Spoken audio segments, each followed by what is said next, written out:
이렇게 할 수가 있습니다. 그래서 오늘은 에베소서의 서론을 좀 말씀드릴 거예요. 그래서 제가 영광스러운 교회의 비밀 이렇게 제목을 붙였습니다. 에베소서 5장 31절에서 32절을 보면 여러분들이 이제 책이 지금 교환이 없으시니까 그냥 제가 읽어볼게요. 그러므로 사람이 부모를 떠나 그 아내와 합하고 그 둘이 한 육체가 될지니 이 비밀이 크도다. 나는 그리스도와 교회에 대해서 말하노라.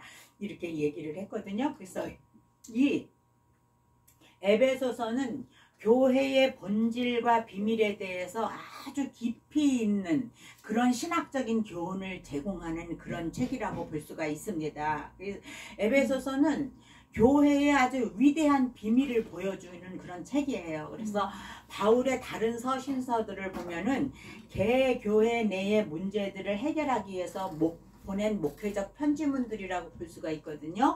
고린도 교회 같은 데는 분쟁이 있으니까 은사나 뭐 이런 거에서 분쟁이 있으니까 너희들은 이렇게 교회 생활을 하라라든가, 이제 데살로니가 전후서 같은 경우에는 이제 종말에 대해서 이제 이렇게 하라고 이렇게 보내는 목회적 서신인데, 이 에베소서는 다른 교회에 보낸 것처럼 어떤 에베소서에 문제가 있어서 보낸 편지가 아니에요. 그것은 에베소서 교회를 향하여서, 에베소 교회를 누가 세웠을까요? 사도 바울이 세웠거든요. 그래서 하나님 나라가 어떻게 세워져 가고 구속사의 비밀이 교회를 통해서 어떻게 풀어져 가는지를 보여주기 위해서 기록한 그런 아주 보물 중에도 보물 같은 그런 책이에요. 그래서 하나님께서는 신자들이 하나님 중심, 예수님 중심, 교회 중심, 목자 중심 이렇게 신앙 생활하기를 원하시거든요. 왜냐하면 하나님께서는 하나님 중심, 예수님 중심, 교회 중심, 목자 중심으로 하나님의 구속 역사를 이루어 나가기 때문에 그래요. 왜냐하면 하나님의 구속 역사는 하나님께서 이 땅에 내려오셔서 직접 하시는 게 아니잖아요. 누군가가 사람을 보내셔. 아까도 그 모세의 시의 노래에 대해서 듣는 거를 내가 바깥에서 들었는데, 하나님께서는 시편의 그 모세의 노래, 하나님께서는 이스라엘 백성들을 출애굽시키기 위하여서 누구를 불렀느냐 하면은 모세를 준비시켰잖아요. 사람을 준비시켰잖아요. 목자. 그 다음에 그 바사에서 페르시아에서 신음하는 그 디아스포라 유대인들을 석방시키기 위해서 누구를 부르셨지요? 우리가 지난 학기에 배웠잖아요. 에스더를 준비를 시켜서 에스더를 통해서 에스더와 모르드게를 통하여서 일을 하셨잖아요. 이렇게 이런 것처럼 하나님께서는 그 시대마다 보면은 사람을 통하여서 하나님의 구속사를 이끌어 나가시는 것을 볼 수가 있습니다. 아멘. 그래서 하나님은 하나님의 경륜을 이루는 비밀에 대해서 이 에베소서에 말하고 있는데, 하나님의 비밀은 바로 그리스도고, 그리스도의 비밀은 교회고, 교회의 비밀은 교회의 목자들이다. 이렇게 볼 수가 있어요. 그리고 교회 목자의 비밀은 어때? 성도들이라고 우리가 볼 수가 있습니다. 그래서 우리는 항상 이 교회를 생각할 때 하나님 중심, 예수 그리스도 중심, 교회 중심, 목자 중심, 성도 중심 이렇게 나아가야지 된다고 하는 거예요. 그래야 교회가 질서가 잡힌다고 하는 것입니다. 하나님이 삼위 안에서 일치를 이루듯이 그 삼위 하나님이 창조하시는 교회, 우리가 이제 다음 시간부터 본격적으로 배우겠는데, 하나님께서 이 세상을 창조하시고 인간을 창조하실 때에 삼위 하나님께서 하셨잖아요. 그래서 성부, 성자, 성령 하나님께서 우리가 우리의 형상을 따라서 사람들을 만들자라고 의논하신 후에 사람을 지으셨는데, 이 교회도 보면 에베소서 1장에서 보면 성부, 성자, 성령 하나님 삼위 하나님께서 함께 활동하셔서 교회를 이루셨다고 하는 사실을 우리가 배울 수가 있습니다. 이거는 매우 중요한 비밀이고 하나님께서 사도 바울에게만 보여주신 비밀이에요. 교회에 대한 비밀이에요. 그래서 이렇게 하나님의 백성과 그리스도의 몸, 성령의 교제가 서로 조화를 이룰 때에 비로소 교회는 온전한 모습을 이룰 수가 있다. 네. 거기에서 어떤 하나만 빠져도 온전한 교회가 되지 못한다는 사실을 우리는 알아야지만 됩니다. 그래서 우리는 교회가 무엇인지를 알아야 돼. 우리는 평생을 교회 안에서 살아왔잖아요. 그죠? 평생을 교회 안에서 살아왔고 교회 밖에 나가면 정말 세상을 우리는 잘 몰라요. 이렇게 교회 안에서 살아왔는데 사실은 교회가 무엇인지를 우리가 또 잘 몰라요. 그래서 우리가 교회가 무엇인지를 알아야 돼요. 그래서 교회가 무엇인지 알아야 그리스도의 비밀을 알아갈 수 있다고 하는 것입니다. 교회를 알아야 하나님의 구속의 경륜을 이루어 갈 수 있다고 하는 거예요. 그래서 에베소서의 주제를 영광스러운 교회의 비밀이다. 그렇게 제가 전했다고 하고요. 말씀을 드렸고요. 그리고 교회는 가정이 생명으로 연결되어 있잖아요. 피로, 그죠? 그런 거 마찬가지로 교회에도 생명의 고리가 있어야지 되는 거예요. 그리스도를 통한 생명의 고리가 있어야지 돼요. 그래서 교회의 가장 중요한 본질은 본질로 우리가 돌아가야지 된다고 하는 것입니다. 네. 그래서 우리는 교회의 본질이 뭔가를 알아야지 돼요. 그리고 교회가 빨리 생명의 연결고리가 있도록 해야지 된다고 하는 거예요. 우리가 목회를 할 때에 목자와 교인 간의 교인과 교인 간의 어떤 그런 고리가 없으면 온전한 그리스도의 교회를 이룰 수가 없다고 하는 것을 여러분들이 알아야만 됩니다. 우리가 에베소서를 배움으로써 교회가 무엇인지를 확실하게 알 수 있게 될 것입니다. 자, 그러면 먼저 교회가 무엇일까? 교회의 정의에 대해서 한번 생각을 해 보겠는데요.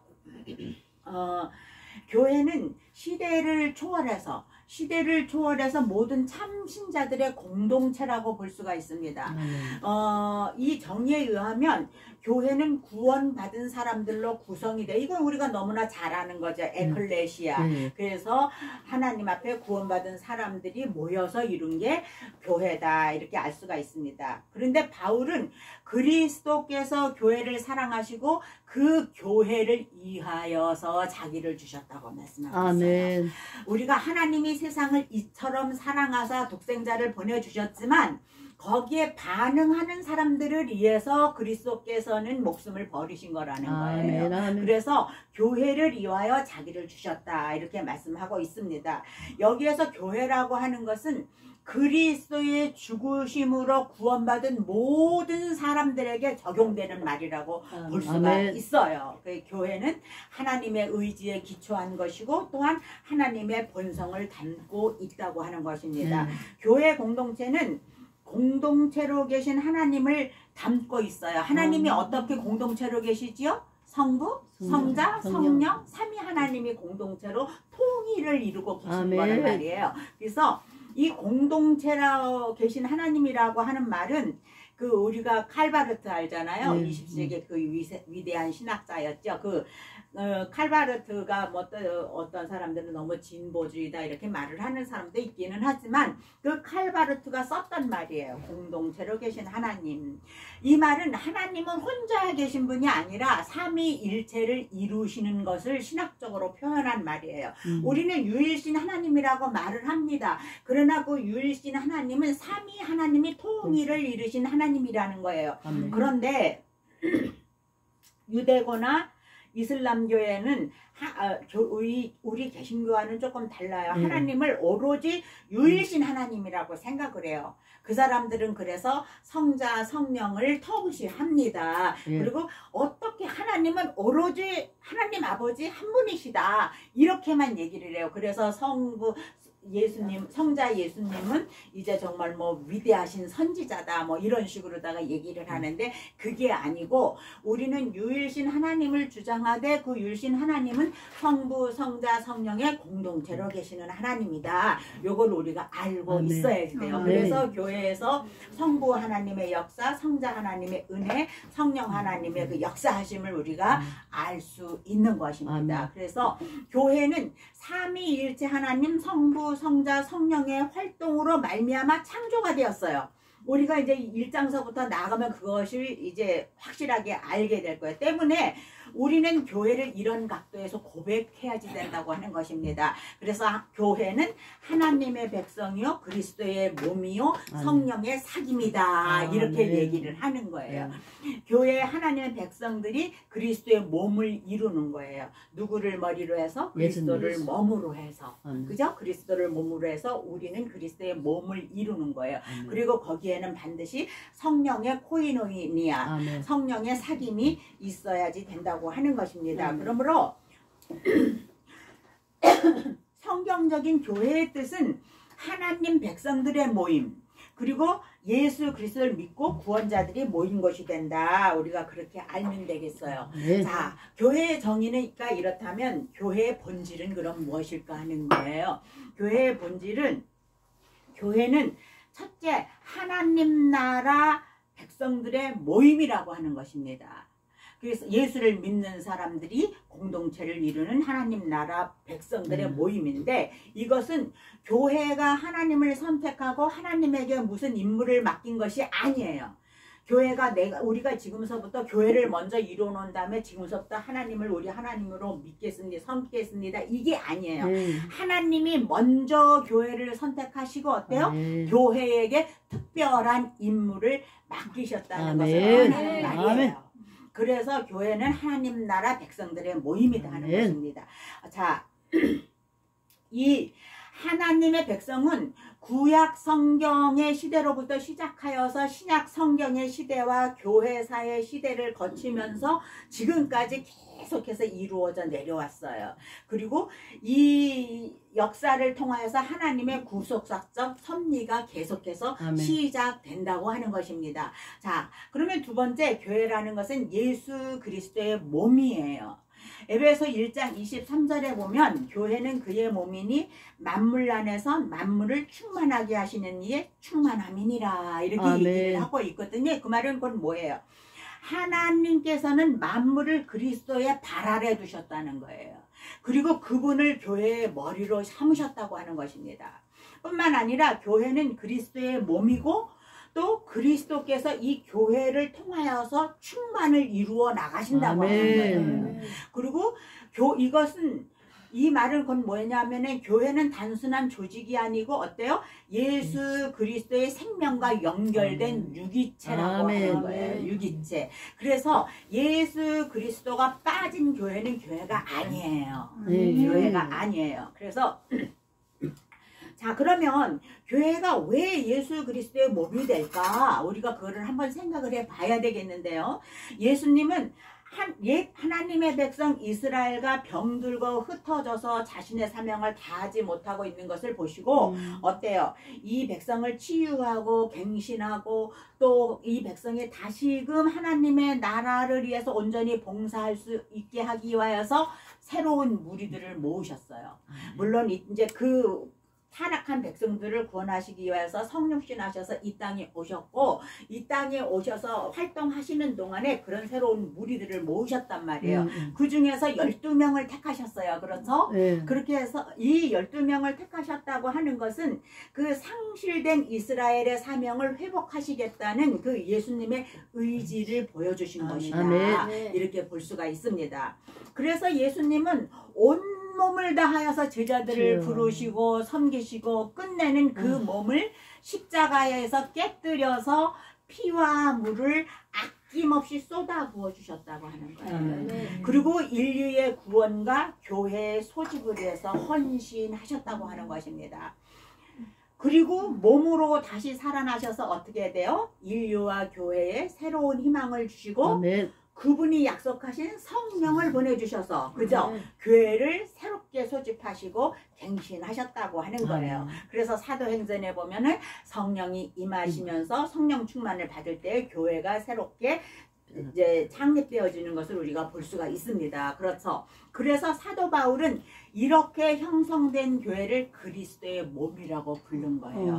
왜 교회가 그리스도의 몸입니까? 그것은 예수 그리스도가 자신의 몸을 아낌없이 내어주셔서 죄인들을 구원하시고 또 그리고 그 구원받은 자들을 모아서 자신의 몸으로 삼으셨기 때문에 교회가 그리스도의 몸이라고 하는 것입니다. 그래서 그 몸된 교회의 머리가 되셔서 사랑과 희생의 능력으로 교회를 통치하고 계시는 거예요. 아멘. 지금. 그리고 성령을 통하여서 모든 성도들, 몸된 성도들에게 은사를 주시는 아멘. 거예요. 누구에게는 볼 수 있는 은사, 누구에게는 맡을 수 있는 은사, 누구에게는 뭐 움직일 수 있는 손과 발의 은사, 심지어는 뭐 발가락의 은사까지라도 하나님께서 그렇게 성령께서 그렇게 은사를 주셨다고 하는 것입니다. 그래서 교회 안에서 은혜가 충만하게 하시고 교회가 날로 날로 새로워질 수 있도록 세워 가신다고 하는 것입니다. 아멘. 그것을 볼 때 교회는 무엇이다? 그리스도의 몸이다 아멘. 하는 거예요. 그러므로 우리가 깨달아야지 될 것은 우리 그리스도인들이 모여서 그리스도의 몸을 이루는 것이 아니라 예수 그리스도가 친히 자기의 몸을 주셔서 우리를 그의 몸으로 삼아 주셨다고 하는 거예요. 우리가 성만찬을 할 때 이것이 잘 드러나잖아요. 그렇죠. 그리고 그 다음에 교회라고 하는 것은 하나님의 집이에요. 아멘. 하나님의 집. 에베소 2장 19절에 보면 다른 성경 기절도 많이 있지만 이번에는 에베소서를 기준으로 우리가 공부를 하기 때문에 주로 에베소서에 있는 말씀을 볼 거예요. 근데 에베소서 2장 19절에 보면 그러므로 이제부터 너희는 외인도 아니요 나그네도 아니요 오직 성도들과 동일한 시민이요 하나님의 권속이라. 아멘. 이렇게 말씀을 하고 계세요. 그리고 디모데전서 3장 15절에 보면 너로 하여금 하나님의 집에서 어떻게 행하여야 할지를 알게 하시고 이 집은 살아계신 하나님의 교회요 진리의 기둥과 터니라 이렇게 말씀을 하고 계십니다. 그래서 이 하나님의 집이라는 건 뭐야? 하나님의 집은 하나님을 아버지로 모시고 사는 그리스도인들 전체 가족을 말하는 거예요. 전체 공동체를 말하는 거예요. 자, 우리 모두가 맑은물교회라고 하는 이 만약에 교회를 이룬다고 했을 때에 우리는 맑은물교회의 공동체, 가족들이잖아요. 그러면 우리의 아버지는 누구세요? 하나님 아버지라고 하는 거예요. 그렇기 때문에 교회는 하나님의 집이라고 하는 것입니다. 자, 그래서 뿐만 아니라 교회는 유대인과 이방인이 하나가 되어 형성된 하나님의 집이에요.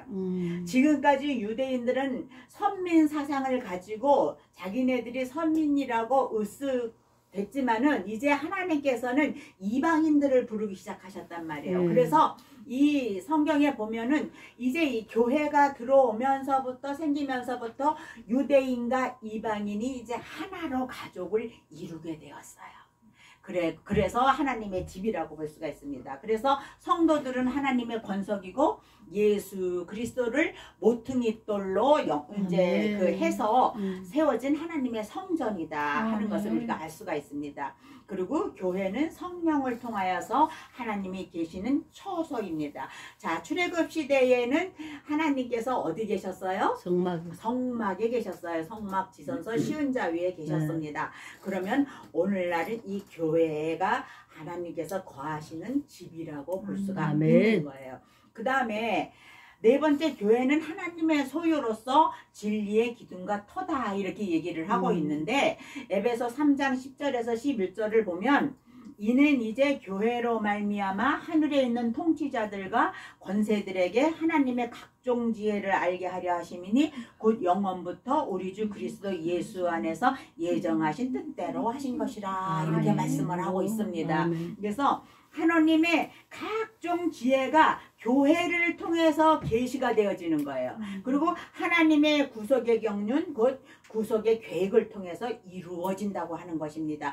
오늘날 우리의 교회는 반드시 교회를 통해서 모든 것이 돼요. 근데 어떤 사람은 난 교회 가기 싫어. 그냥 내 혼자 그냥 나 예수 믿고 내 혼자 그냥 신앙생활 할래. 이거는 잘못된 거예요.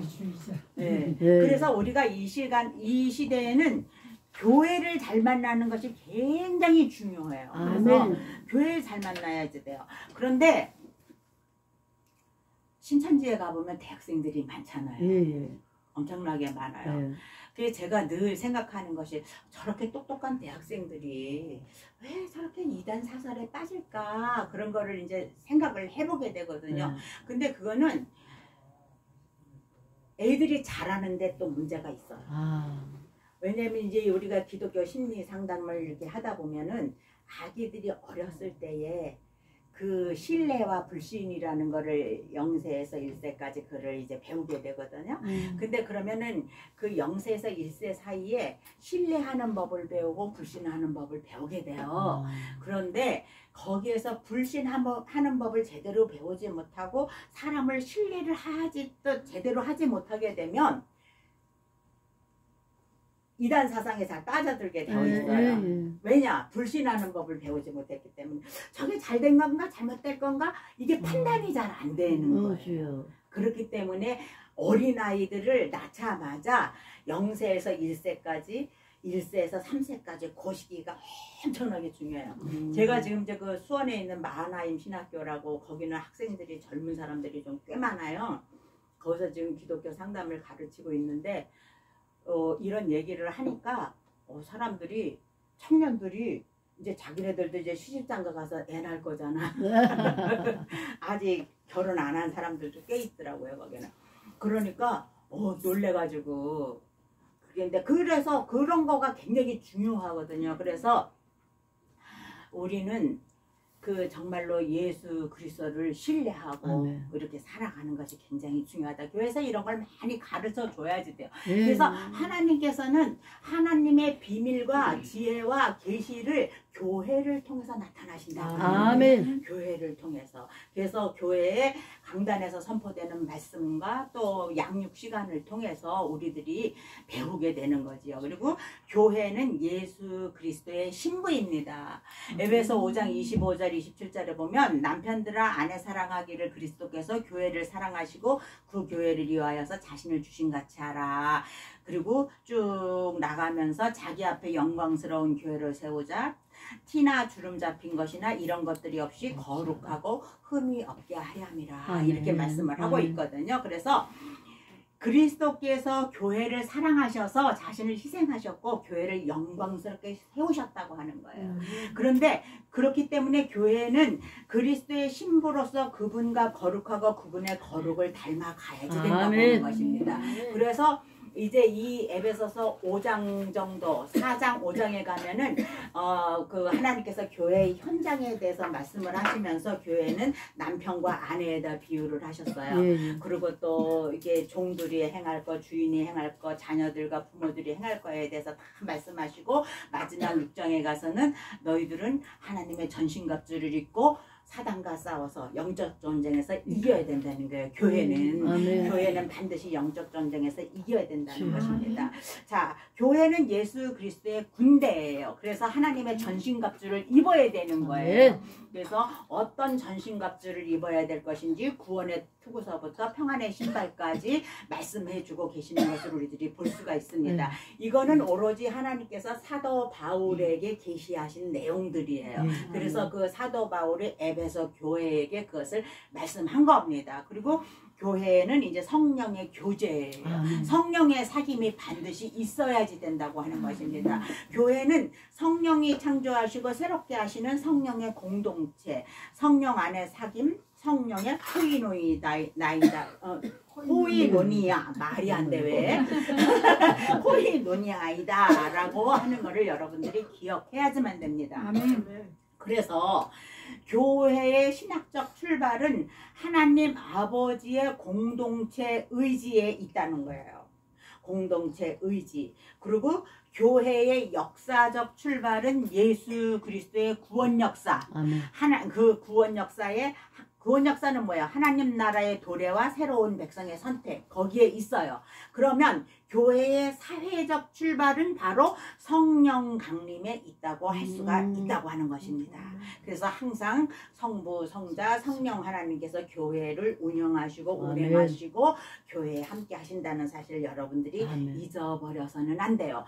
제가 언젠가 말씀을 드린 것 같은데 교회는 어떤 교회는 가면 말씀만 강조를 해요. 그래서 말씀만 그리고 말씀만 공부를 시켜요. 어떤 교회는 가면 말씀은 뒤로 하고 성령 충만 성령 받아라 막 이것만 해요. 그러다 보니까 말씀만 있는 교회는 정죄가 많아요. 왜 말씀대로 안 사나? 왜 율법대로 안 사나? 정죄가 많아요. 그래 냉소적이에요. 근데 또 성령만 광고 주장하는 교회에 가면은 말씀에 바탕이 없기 때문에 무슨 일이 나한테 복이 있을 줄 알고 하나님 앞에 구했는데 그 복이 오지 않으면 쉽게 쓰러져요. 넘어져요. 그러고서는 엉뚱한 거 보고 하나님께서 보여주셨다고 얘기를 하지요. 그렇기 때문에 교회는 항상 말씀과 성령이 같이 가야 돼요. 아멘. 마치 기찻길처럼 같이 쭉 같이 가야지 되는 거예요. 그래야 흔들림이 없습니다. 그래야 흔들림이 없어요. 그래서 목사님들이 너무 성령 충만을 터부시해도 안 되고 너무 말씀만을 추구해도 안 돼요. 그리고 말씀이 있는 곳에 반드시 성령이 있게 성령의 역사가 있게 마련이거든요. 그렇기 때문에 항상 교회에는 말씀과 성령이 서로 공존해야지 된다. 균형을 이루어야지 되고 조화를 이루어야지 된다라는 것을 여러분들이 기억을 해야지만 됩니다. 그 다음에 교회는 유형적이면서 또 무형적이에요. 이건 조금 여러분들이 다 이미 아는 내용이니까 너무 많이 설명할 필요는 없어요.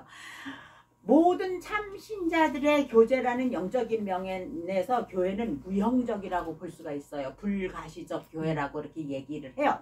그래서 무형교회라고 하는 것은 그 하나님께서 보시는 대로의 그 교회예요. 영적 상태는 우리가 볼 수가 없잖아요. 그러면 유형적인 교회라고 하는 것은 우리가 보통 로컬 교회라고 얘기를 해요.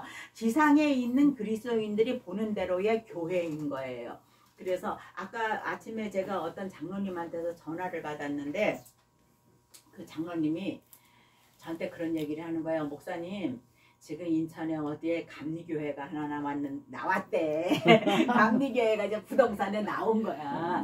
교인들도 꽤 많은데 그게 나왔대요. 그런데 이제 목사님이 아마 투자를 하셨나 보지. 그런데 이제 뭐 은퇴하시거나 그렇게 됐는데 이제 교회에 기속된 재단은 본인이 아무리 투자를 해서 가져갈 수가 없는 거잖아요. 그러니까 이제 그것 때문에 고민을 하는 거야. 그래서 그 말하기를 저한테 그러는 거예요.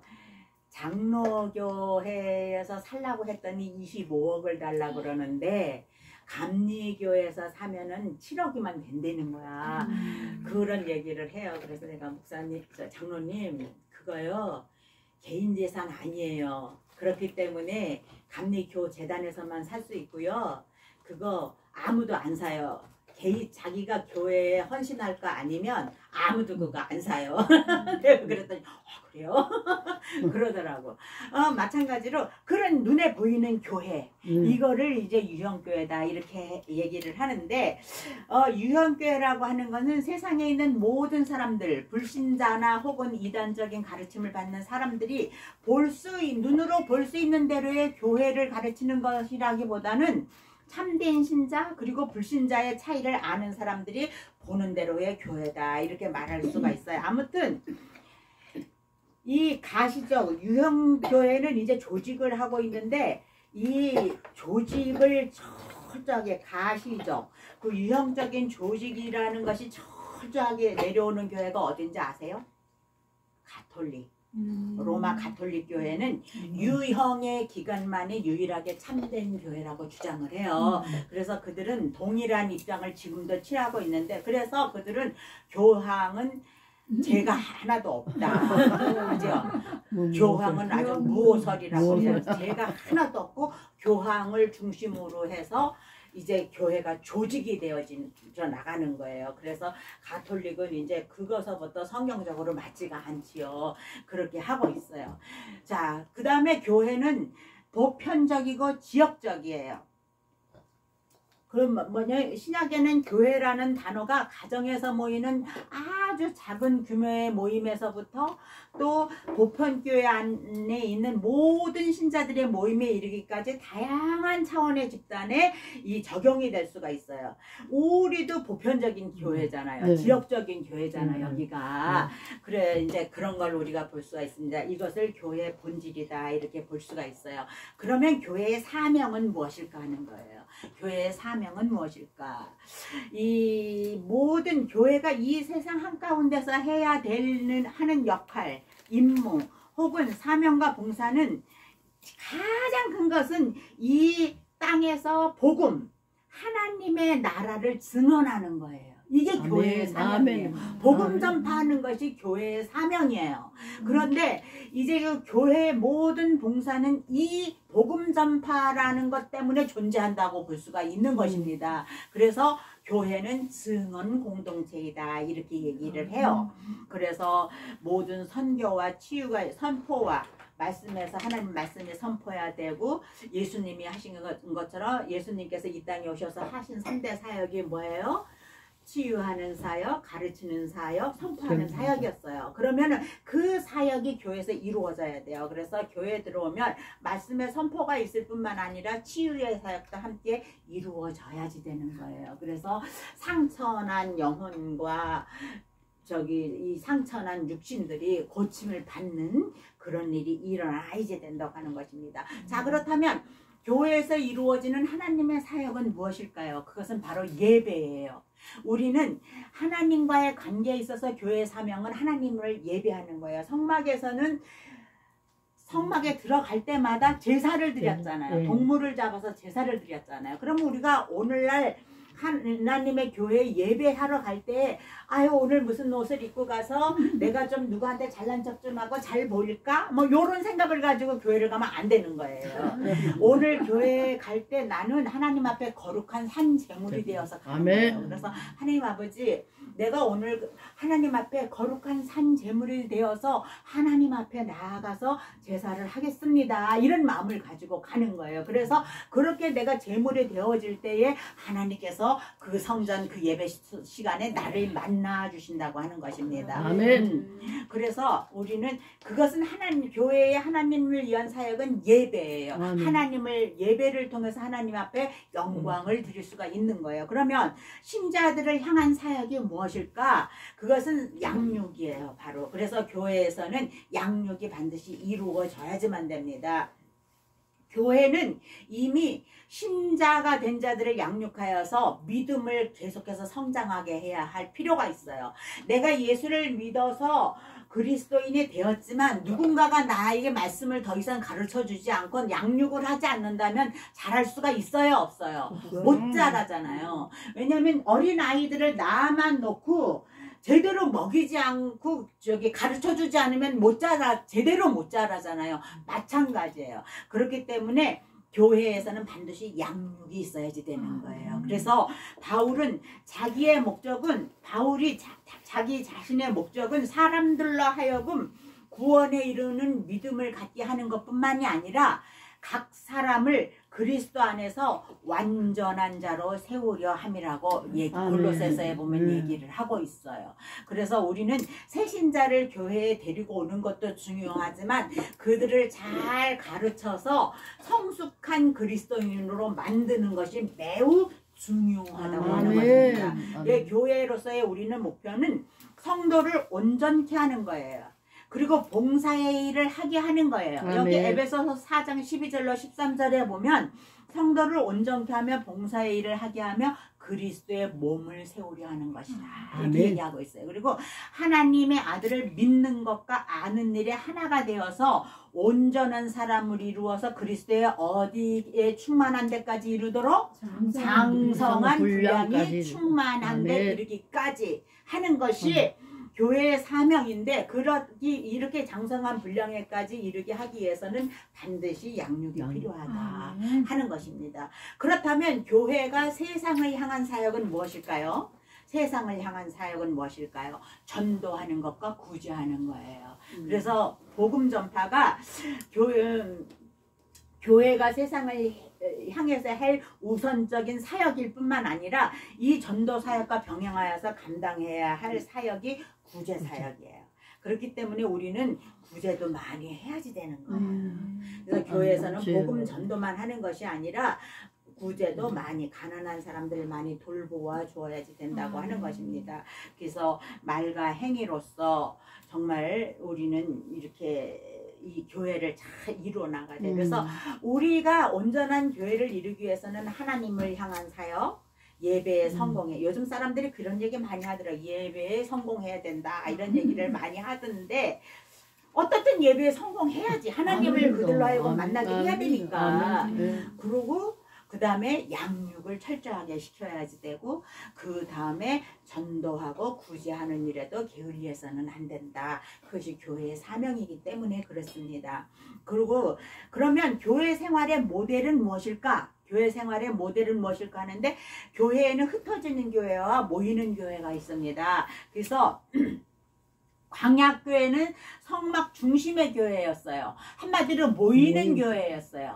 광야 시대에 그 성막 중심의 교회는 모이는 교회였습니다. 그래서 광야에서 훈련 중일 때 교회 생활은 성막 중심의 교회로서 이스라엘 백성들의 광야 생활은 완전히 성막 중심이었어요. 행진할 때는 법궤를 따라갔고, 진을 칠 때는 어떻게? 성막을 중심으로 해서 진을 쳤어요. 그렇잖아요? 여러분, 성막을 펼치면 뭐가 돼요? 예수 십자가가 되고 예수 그리스도가 되는 거잖아요. 그래서 그리고 그들은 매일 성막에 나왔어요. 매일 성막에 나와서 하나님을 만나고 하나님의 철학과 하나님의 스피릿을 전수하게 하셨다고 하는 것입니다. 그래서 이 70인역에는 보면은 교회는 모이는 공동체라고 했거든요. 그래서 모으라고 했어요. 모으라고. 그래서 신약의 저자들이 구약의 이스라엘 백성들을 교회라고 부른 것은 그렇게 놀라운 일이야. 그래서 구약 교회에는 구약은 교회라는 말이 없기 때문에 교회가 아닌가 하지만 구약의 성막 생활도 교회였다. 그래서 스데반은 뭐라 그랬어요? 광야교회다. 이렇게 얘기를 했잖아요. 그래서 그렇게 얘기를 했고, 그 다음에 그렇게 모이는 교회가 있으면 흩어지는 교회가 있어야 돼요. 그런데 우리가 여기서 기억해야지 될 것은 말세에 모이기를 피하는 저들의 유혹이 있다고 하는 거예요. 그래서 사탄이 교회를 무너뜨리기 위해서 모이는 것을 방해해요. 우리 코로나 때. 코로나 때 교회 못 모였잖아요. 그래서 그때 저희 가난한 성도가 된 사람이 얼마나 많아. 지금도 제가 아는 사람 중에도 몇 명은 교회 귀찮아서 못 가겠대요. 그래서 집에서 예배 드려요. 집에서. 그리고 헌금은 계좌로 싸요. 그냥. 그 계좌가 나오잖아요. 그럼 그냥 그걸다가 쏴버리더라고. 이렇게 되는데, 이렇게 해가지고는 교회 생활이 안 되는 거. 그래서 무너져가는 교회일수록 모이기를 폐해요. 요즘 현대 문해 시대에 맞춰서 옛날에 우리가 금요 예배를 드릴 때 9시서부터 막 새벽 2시, 3시까지 철학기도라고 해서 했잖아요. 요즘 그런 거 없어졌어요. 금요교회 안 드리는 교회가 많아졌어요. 뿐만 아니라 수요도, 저도 이제 수요일날 2시에 설교를 하러 가는데, 그 교회가 사모님이 많이 아프셔가지고 뇌종양 수술을 하셔가지고 교회 문을 한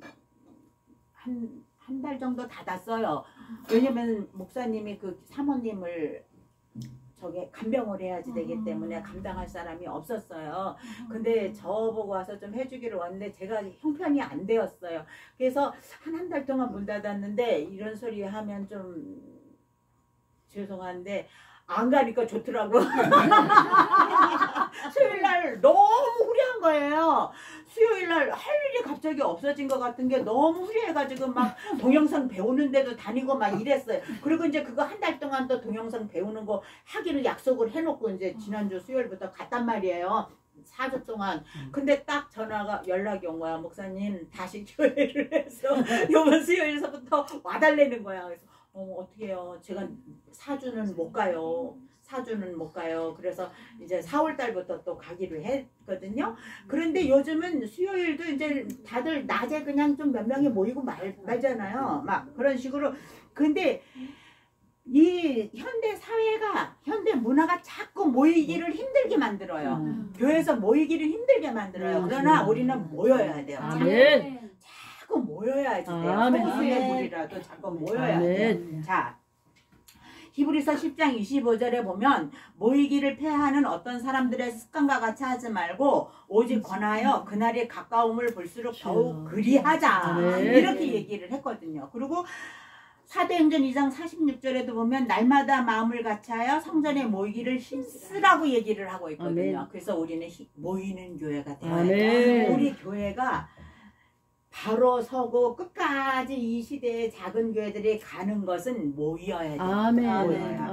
근데 흩어지는 교회가 또 있습니다. 그것은 가나안 교회였어요. 그건 현장 중심의 교회였습니다. 자, 가나안에서의 이들이 광야에서는 성막 중심으로 모이는 교회였다면 가나안에 들어가는 가나안에서의 그 교회 생활은 삶의 현장 중심의 교회 생활이었어요. 그래서 연중 3회 예루살렘에 가는 거 외에는 자기네들이 알아서 예배를 했겠죠. 그래서 매일의 실생활에서 이제 법도와 규례를 지키고 이제 안식일을 지켰지만 그들이 이제 그렇게 막 옛날처럼 막 다 이스라엘 백성들은 성전 중심이었잖아요. 그래서 항상 예루살렘으로 올라가고 막 그러는데 이제 하나님께서 니들이 이제 매년 3차만 나에게 와라 이렇게 얘기해서 6월절이라든가 그럴 때만 갔던 거예요. 그 사람들이. 그래서 가나안이라고 하는 것은 광야 훈련이 끝난 사람이 들어가는 곳이다 하는 것이지요. 그래서 성전에 매년 3번만 올라와라 그렇게 말씀을 하셨어요. 그러나 그렇다고 해서 우리가 매년 3번만 예배를 드리는 것이 아니라 가나안 교회는 하나님이 백성을 따라가셔서 함께 하신다는 거예요. 그래서 하나님 나라를 살 수 있게 한다는 겁니다. 그래서 우리가 어디에서 예배를 든지 간에 가정에서 두셋이 모여서 예배를 드리든 이렇게 뭐 교회에서 한 10대 명이 예배를 드리든 하나님께서 여기 오셔서 함께 아멘. 하나님 나라를 우리로 하여금 살게 하신다는 거예요. 그거는 더 성숙한 교회라고 아멘. 볼 수가 있는 것입니다. 아멘. 그래서 우리가 늘 하나님만 따라가겠습니다. 하나님 복 주세요. 막 이렇게 하는 것이 아니라 하나님 제가 이렇게 하나님 때로 살겠으니 하나님 저 있는 곳으로 오세요. 성령님 오세요. 이렇게 얘기를 하고 하나님의 뜻이 무엇일까? 내가 하나님을 위해서 어떻게 살아야 되겠습니까? 라고 우리가 반문하는 사람이 되어야 돼요. 그렇게 할 때에 하나님께서는 우리들을 기뻐하실 줄로 믿습니다. 자, 그리고 흩어지는 교회는 뭐냐 하면은 그 가나안은 광야에서 훈련받은 사람들이 왕같은 제사장으로 살아가는 곳이에요. 그래서 가서 너희가 거기에서 나를 보여주고 증거하라 하셨기 때문에 흩어져 가는 교회는 이제 선교하는 교회가 되어야지 되는 거예요. 선교하는, 그래서 이제 나가서 이제 하나님의 말씀을 증거하는 그런 교회가 되어야지 된다고 하는 것입니다. 광야에서는 하나님이 움직이면 움직이고 멈추면 멈췄지만 이제는 우리가 성전이에요. 그렇죠? 우리가 성전이기 때문에 우리가 있는 곳에 하나님께서 오신다고 하는 거예요. 그렇기 때문에 우리는 날마다 성전을 깨끗하게 해야지 되고 말씀과 성령으로 충만함을 이루어 나가야지 된다고 하는 것입니다. 그래서 성숙한 신앙을 가진 자들은 하나님이 우리를 책임져 주세요. 그리고 우리는 하나님의 일을 어떻게 책임지는 거예요. 하나님 보러만 우리 일을 책임지라고 하면은 양심 없는 사람들이지. 우리도 하나님의 일을 책임져야 돼요. 왜? 하나님께서는 어떻게? 사람을 통해서 구속사를 이루어 나가시잖아요. 하나님은 사람을 통해서 역사를 이루어 나가신다는 말이에요. 그래서 우리는 그렇게 해야 되는데, 자, 그러면 우리가 살고 있는 현대교회는 어떤 교회일까? 우리가 살고 있는 현대교회는 모이는 교회와 흩어지는 교회가 같이 병행을 해야지 된다고 하는 거예요. 그래서 현대사회에 교회 생활이라고 하는 것은 모이는 교회와 흩어지는 교회가 있어야지 돼요. 우리가 교회에 가서 성령께서 목자를 통해서 주시는 말씀을 가지고 공급을 받아요. 공급을 받으면 이제 나가서 그 말씀을 이제 말씀으로 충전을 삼아서 나누고 섬기는 일을 하는 거예요. 이것이 바로 현대교회의 모습입니다. 광야교회가 모여서 훈련받는 곳이었다고 한다면 가나안 교회는 훈련받은 사람들이 흩어져서 나가서 왕같은 제사장으로 사는, 그러면 저와 여러분은 왕같은 제사장이 이미 되었잖아요. 그렇기 때문에 우리는 현대교회에서 살면서 늘 교회에서 모이고 흩어지고 하는 것을 잘 해야지 되는 거예요. 그 역할을 잘 해야 돼요. 그래서 주님은 뭐라 그럴까, 예수님이 승천하신 후에 그 120명은 오순절이 이를 때까지 어떻게 해요? 한 곳에 모여서 힘써서 기도했어요. 그럴 때 성령께서 임하셨잖아요. 그러면 성령님이 임하심으로 교회가 세워졌어요. 그죠? 그러면 주님은 성령을 부어주신 후에 어떻게 했어요? 그들을 그냥 한 곳에 가만히 모여서 니들은 맨날 기도만 하라 그러지 않으셨잖아요. 흩어져 나가서 전도하라고 하셨잖아요. 그래서 우리는 이 말씀을 따라가야지 된다고 하는 것입니다. 그래서 예루살렘과 사마리아와 이제 이방과 바울을 통해서 세계 선교가 이루어졌다고 하는 것을 우리가 잊어서는 안 돼요. 흩어져 나가는 것이 가나안 교회다. 요즘은 안 모이는 교회를 가나안 교인이다 이렇게 얘기를 하잖아요. 안 나가 교인. 그래서 가나안 교인이라고 그러거든요. 그거 말고. 그래서 우리는 모이는 교회가 되어야지 있는데 모이는 목적은 흩어지는 교회가 되기 위해서이다. 아멘. 이걸 우리가 알아야지만 됩니다. 자, 그러면 이제 시간이 5분밖에 안 남았거든요. 교회 생활의 본질에서 우리는 아까 교회의 본질이 무엇인가에 대해서 아까 배웠잖아요. 그러면 교회 생활의 본질은 무엇인가? 교회 생활에 대해서 본질은 무엇인가 하는 건데 그것은 바로 전달 교육이 돼야 되는 거고 훈련이 이루어야 되는 거고 몸 안에서의 공급과 교통이 이루어져야지 되는 거예요. 그래서 세마스프릿이 뭐예요? 최선을 다해서 하나님을 예배하는 마음과 훈련을 가져야지 된다고 하는 거예요. 그리고 우리가 가진 이 신앙을 우리의 다음 세대에게 전달해 주어야지 된다고 하는 거예요. 이것이 굉장히 중요합니다. 나는 열심히 교회 다니는데 아직 내 자식들은 교회를 안 다니고 있네. 이거 문제 있어요. 반드시 이 아이들에게 하나님의 말씀을 가르쳐 주어서 예수 그리스도 믿게 해야지 된다는 거예요. 그 지금 안 믿어도 언젠가는 그 부모님의 기도가 있으니까 돌아올 가능성은 많아요. 그렇지만 이루어야 돼. 우리 시대쯤 되면은 지금 한 3대쯤은 이제 내가 첫 신앙이라고 할지라도 저는 이제 저희 집안에서 개척신앙이거든요. 처음으로 예수를 믿었어요, 제가. 그래서 진짜 제가 핍박 많이 당했거든요. 우리 아버지한테 지게잡대기로 많이 맞았어요. 교회 간다고. 새벽이면 3시만 되면 학교 다닐 때도 옷을 이렇게 주섬주섬 싸들고 뒷문으로 살짝 나와서 마당에서 옷을 입고 새벽 기도를 갔어요. 그때 어떻게 그런 열심히 있었는지 지금은 해내도 못하지. 지금은 집에 있는데도 새벽 기도를 못 가니까 아무도 나를 말리는 사람이 없는데도 그렇게 했어요. 근데 우리 남편도 또 개척신앙이에요. 거기도 우상이 가득한 그 동네에서 예수를 믿어서 그 시골 동네에 교회 하나를 세워갖고 지금 사람들이 한 200명 정도 모이는 큰 교회가 됐어요. 그래서 이제 그 설립일이 되면 항상 이제 저기 가서 설교하고 그랬는데 이제 지금은 없으니까 이제 그런 게 이제 끊어져 나갔는데 아무튼 이 개척신앙은 엄청 힘들어요. 핍박도 많고 정말로 그 신앙의 가정을 지켜나간다는 게 엄청 힘들지만 자식들한테 이제 그 신앙을 전수함으로 인해서 내 자식들이 예수 믿고 또 손주가 예수 믿고 이제 이렇게 돼서 세대에 전달해야 돼요. 반드시 세대에 전달해야지만 됩니다. 이것이 쉐마 스프릿이에요. 그래서 자녀들에게 율법과 여호와 경외하기를 가르쳐 지키게 해야지 된다고 하는 것입니다. 그렇게 될 때에 여호와의 총회에 들어갈 수가 있어요. 몸으로 완성이 되는 거라는 거예요. 생명을 전달받지 못하는 자나 영적 아버지, 목자가 없는 자는 여호와의 총회에 들어갈 수가 없다고 얘기를 하고 있습니다. 자, 그래서 신명기 23장 1절에 보면 이런 말이 있어요. 고안이 상한 자나 음경이 잘린 자는 여호와의 총회에 들어오지 못하리라 이렇게 얘기를 하고 있거든요. 이건 뭐예요? 고안이 상한 자나 음경이 잘린 자라는 것은 씨가 없는 자라는 얘기예요. 몇 장 몇 절이요? 신명기 23장 1절. 그래서 그건 씨가 없는 자, 아기를 못 낳잖아요. 그러니까는 영적으로 생각하면 전도하지 못한 사람, 씨가 없는 자라는 거. 그래서 복음의 씨앗을 가지지 못한 자, 내가 예수 믿는 것 같이 보이는데 사실은 그 안에 씨가 없어. 그러면 그거를 어떻게 전수가 안 되고 내 대에서 끝나버리고 말잖아요. 그렇죠. 그거는 안 된다는 얘기예요. 요즘으로 말하면 전도 못한 사람.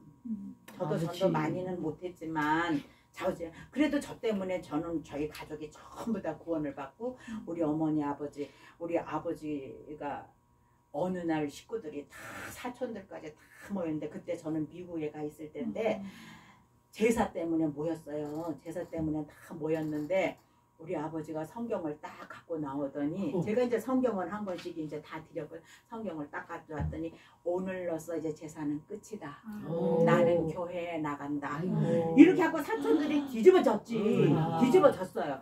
그렇게 해가지고서는 그날로 이제 하고 노인네가 새벽 기도부터 나오기를 시작을 했어요. 네. 그렇게 나를 부탁을 했어요. 너 인연, 너 예수를 믿을래? 아니면 아버지하고 뭐 호적에서 파갈래? 막 이런 소리도 하고 막 되게 그랬어요. 그랬는데 그렇게 됐고 이제 우리 어머니도 갈 때 이제 우리 거기 천국에 가서 같이 만나자 그렇게 하고 가셨어요. 그 온 가족이 다 믿게 되었어요.